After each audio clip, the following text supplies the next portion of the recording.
गुरु ही साधक व साधना है। गुरु वह तत्व है जो अज्ञान रूपी अंधकार का नाश करके ज्ञान रूपी तेज का प्रकाश करता है। गु अंधकार का वाचक है और रु प्रकाश का। ऐसे सद्गुरु के लिए लगन, उनको पाने के लिए गहरी चाहत, उनके चरणों में अपना सर्वस्व समर्पण करने के लिए आतुरता में ही मनुष्य जीवन की सार्थकता है। वे कृतार्थ और कृतकृत्य होते हैं जो सद्गुरु के चरणों में भक्तिपूर्वक अपने को न्यौछावर करने की आगे बढ़ते हैं, क्योंकि गुरु चरणों की महिमा अपार है। गुरु चरण ही अपने तात्विक रूप में परब्रह्म का स्वरूप है।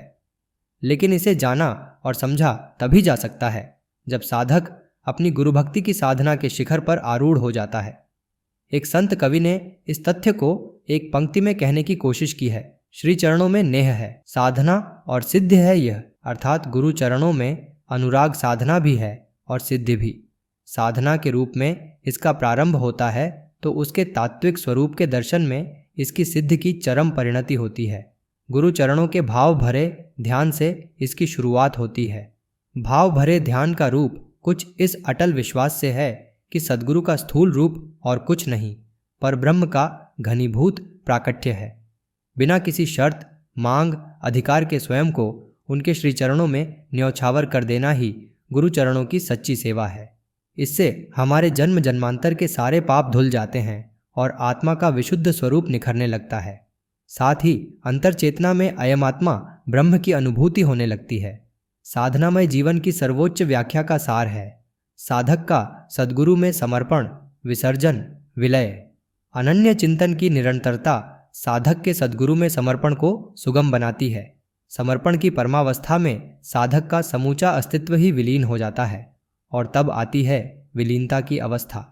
इस भावदशा में शिष्य साधक का काय कलेवर तो यथावत बना रहता है, पर उसमें उसकी चेतना अनुपस्थित होती है। वहाँ उपस्थित होती है उसके सद्गुरु की चेतना।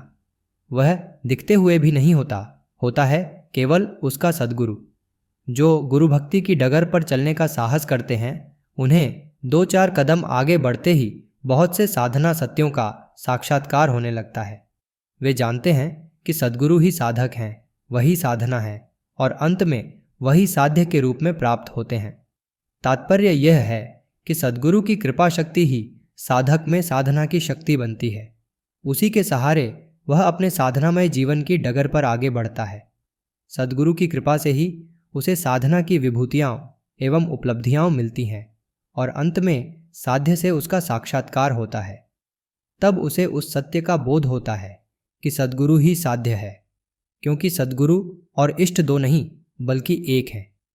अपने गुरु ही गोविंद हैं, वही सदाशिव और परम शक्ति है। प्रयत्नपूर्वक सद्गुरु की आराधना के सिवाय कुछ भी करने की जरूरत नहीं।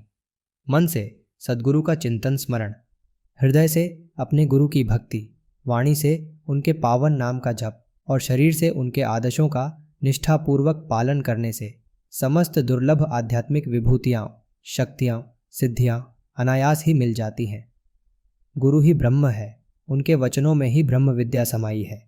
इस सत्य को जो अपने जीवन में धारण करता है, आत्मसात करता है, अनुभव करता है, वही शिष्य है, वही साधक है।